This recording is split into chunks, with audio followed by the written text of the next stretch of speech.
Hello and welcome back to Bicycle Legs and another edition of Studio Albums Ranked. And yes, before anybody asks, I'm filming this the same day as my anniversary album show from last week.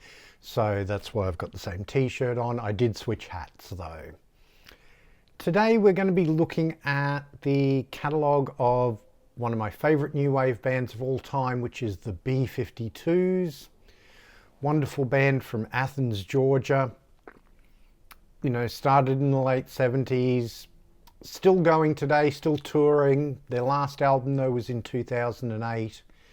I'm going to be looking at 8 studio albums, so yes, I will be including Mesopotamia. Some people call that an EP. It's actually a mini album, so I feel like it fits into the catalogue of their albums. So 8 albums in all. We're going to be looking at them from my least favourite to my most favourite. Remember, please, with all of my studio albums ranked shows, these are my opinions. I'm not saying this is best or worst, just my favourite, my least favourite, and everything in between. So I'm going to start with their 7th album from 1992 as the number 8, and that is Good Stuff. Now, by this stage, the band are down to a trio of Kate Pearson, Fred Schneider, and Keith Strickland.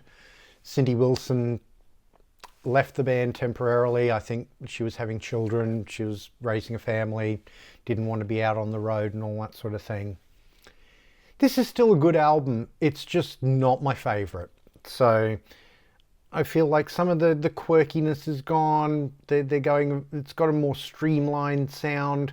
It's still got some great stuff. The title track, Good Stuff, is a really good song. Tell It Like It T.I. Is, I always like that. Is That You, Modine, is wonderful. Revolution Earth, yeah, it's a good album. It's just not a great album as far as I'm concerned. But there's definitely stuff on there that's well worth checking out. I do miss a bit of Cindy on this album though, that's for sure. At number 7, I'm going to go with their album from 1986. And that is their 5th album, Bouncing Off the Satellites. Obviously, there's a lot of tragedy behind this album because Ricky Wilson died, while they were making this album. Tragically, he was one of the first sort of big name casualties from the AIDS epidemic. And, the band didn't really go out and promote this album. It didn't do very well at the time. A lot of people felt like the band was finished when this album came out.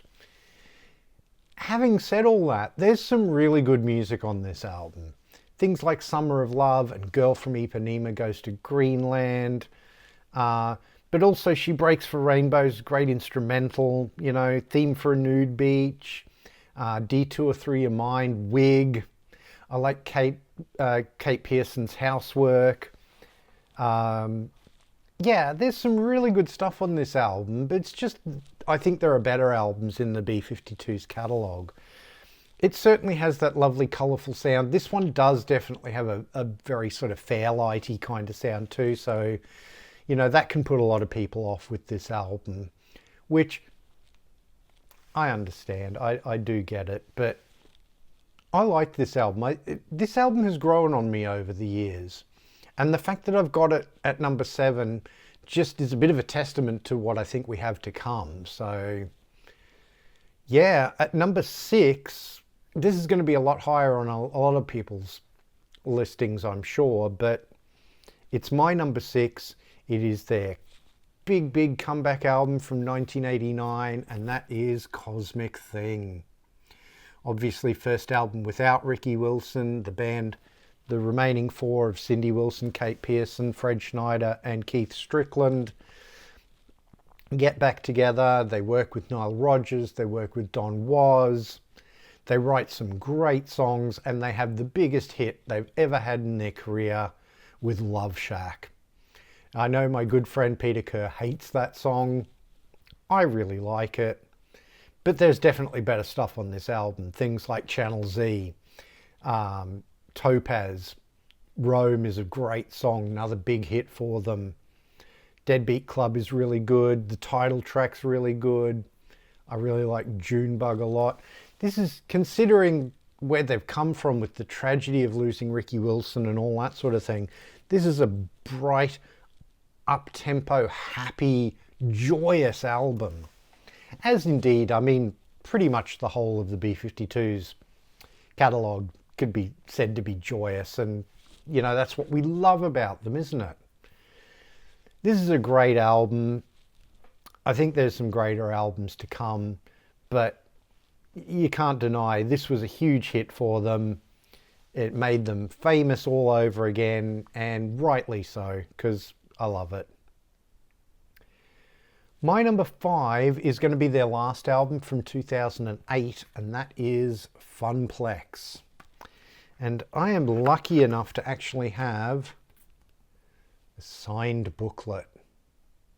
I'm pretty sure I ordered this from Newbury Comics or something like that, and was able to get it with the signed booklet. If this is going to be their last album, it's pretty certain that this is going to be their last album, and it's a great one to go out on. It's bright, it's well produced, it's still got that typical B-52 sound. It should have done a lot better. I always put this in the same category of these great new wave comeback albums, along with Move Like This by the Cars and Something for Everybody by Devo. All three of those albums, they were the sort of first album that any of those bands had done in sort of 20 odd years. And all three of them, I think, knock it out of the park. And this one's no exception. Things like Pump, Hot Corner, Ultraviolet, great song.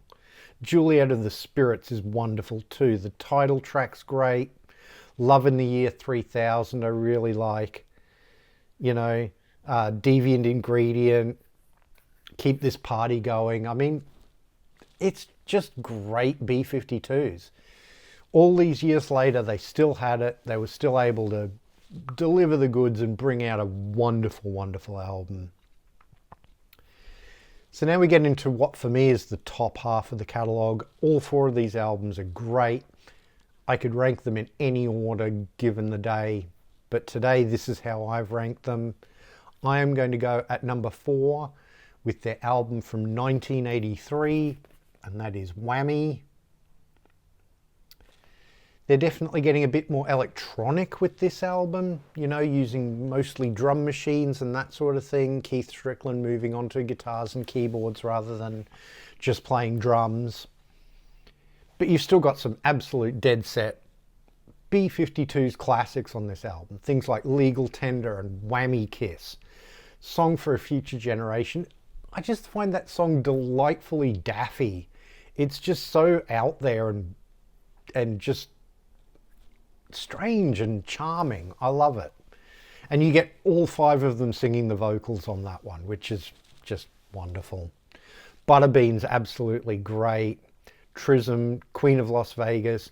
I love their version of Don't Worry. I know they had to take it off the album and they replaced it with Moon 83, which I don't think is nearly as good a track because it's just a re-recording of a song from their debut album. But Don't Worry, you know, it's sort of a tribute to Yoko Ono, who, you know, was definitely an influence on Kate and Cindy and their vocals throughout the early B-52s in particular. Big Bird is just absolutely wonderful, love it, and Work That Skirt. It's a terrific album, and as I say, on any given day it could be in my top 3, it could be in my top 2. So it's a terrific album. As is their mini album from 1982, which is my number 3, and that is Mesopotamia. Produced by David Byrne. Was supposed to be a full-length album, but the record company pressured them to get it out quickly, whereas they were working quite a lot on this album. It's the first album where they had a lot of outside players on the albums, whereas the first two albums it was very much just the five of them. So that does mess with the style a little bit, like expand the style. But I like this a lot. There are two different mixes of this album too. That's an important thing to know, is that the European version has longer mixes. They're actually sort of almost rough mixes that got put out rather than the final mixes, which were edited down a bit. And I actually like those longer mixes a little bit better. But Loveland is great. Deep Sleep, the title track Mesopotamia, is a song they still play in concert to this day. An absolute B-52's classic, Mesopotamia. You've got Cake, you've got Throw That Beat in the Garbage Can, and Nip It in the Bud. There's only 6 songs on this mini album. It still runs to about sort of 25-30 minutes, depending on which mix you've got. But it's a really good album. I love it a lot. I feel like it's something that's neglected in the B-52's catalogue. And that's just a shame, because I think it's a really, really good album. Now, as you will have worked out by now, their first 2 albums are my top 2 albums. That's probably not very surprising. What order have I put them in? Well, again, this could change from day to day depending on what day you're asking me. But today, for number 2, I'm going to go with the debut album, the B-52's, self-titled. What a classic debut album it is. From 1979, has the, mega hit Rock Lobster, the song that they're best known for, if not Love Shack. But there's so much else great on this album. Planet Claire, what a B-52's classic that is. 52 Girls is wonderful. Dance That Mess Around, I love. Lava is great. We have the original version of There's a Moon in the Sky Called the Moon, which they would redo as Moon 83 for the replacement track on Whammy. Hero Worship is great. 6060842 is one of my favourite B-52 songs. The first single I ever owned was Rock Lobster, and the B-side was 6060842. And I used to play 6060842 almost as much as I played Rock Lobster because I loved it so much. And then you get Downtown, which to me is their sort of being in the tradition of doing a sacrilegious new wave cover version. There's a lot of new wave bands that did these sort of really great, very sacrilegious cover versions. And this is the B-52's entry into that sort of canon as far as I'm concerned. I think it's great. Wonderful album. But my favourite B-52's album, at least for today, is the follow-up from 1980, and that is Wild Planet. Produced by Rhett Davies, who'd worked with a bunch of artists who were on the Island label, because B-52's were on Warner Brothers in the US, but they were on Island in Europe. Rhett Davies, he worked with King Crimson, he worked with Roxy Music, he worked with a bunch of people. And this album is just incredible. It's got a slightly more produced sound than the debut, but not overproduced by any stretch. But just the songs on this album, I mean, to me they just pip it, because I think my favourite B-52 song of all time is on this album, and that is the single Private Idaho. I remember seeing that on Countdown in 1980 and just loving it. I would have been 9 years old at the time. But you've got Party Out of Bounds, which is again great opening track. You've got the wonderful Dirty Back Road, Running Around. The great Cindy showcase, Give Me Back My Man. Love it. But then on side 2, you've got Devil in My Car, which is great. Quiche Lorraine, just what a strange song about this tiny little poodle called Quiche Lorraine. Only the B-52's could do a song like that.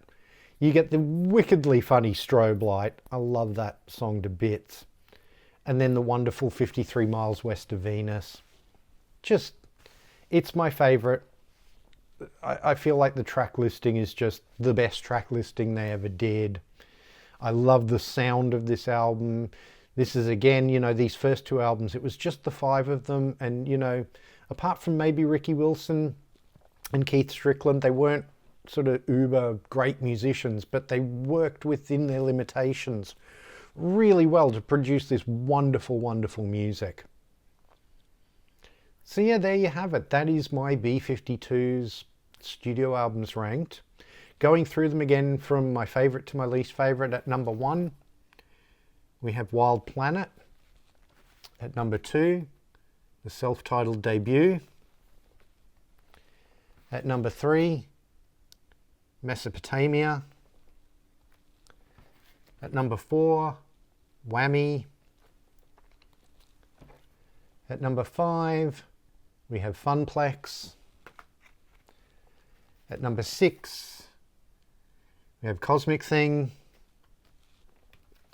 At number 7, Bouncing Off the Satellites. And at number 8, still a really good album, is Good Stuff.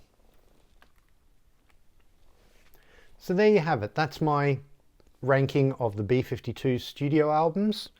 Please let me know in the comments what your ranking is. I'd love to hear it. I'm sure it differs from mine. Everybody's going to hear these albums slightly differently and put them in a different order. And that's perfectly valid, you know. And as I say, I might put these in a different order on a different day if you ask me. Please do like, share and subscribe. It really does help the channel out. If you're new to the channel, please go and have a look at some of my other videos. I have everything playlisted, so if you want to look at my studio albums ranked shows, I have a playlist for those. If you want to see some of my favourite albums of all time shows, I have a playlist for those. And if you want to see my appearances on other people's channels, I also have a playlist for those. If you want to follow me on social media, I'm at bicyclelegs on Instagram, Twitter and a bunch of other places. I also have a dedicated Bicyclelegs Facebook page. Links are all in the doobly-doo. Please do give those all a follow and join in the conversation. I'd really love to have you there. Thank you very much for watching, and I'll see you in the next one.